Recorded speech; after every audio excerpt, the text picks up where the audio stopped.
Direct proportion, indirect proportion அப்படிங்கிற ஒரு concept வரும். என்ன அப்படின்னா, இப்போ ஃபார் எக்ஸாம்பிள் ஒரு ஆப்பிள் 5 rupees அப்படின்னா 10 ஆப்பிள் எவ்வளோ? 10 ஆப்பிள் வந்து அப்படின்னா 50 rupees. ஓகேவா?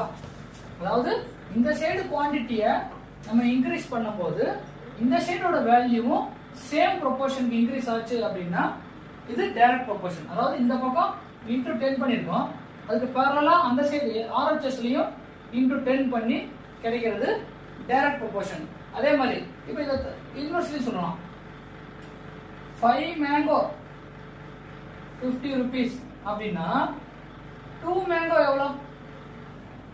20 rupees.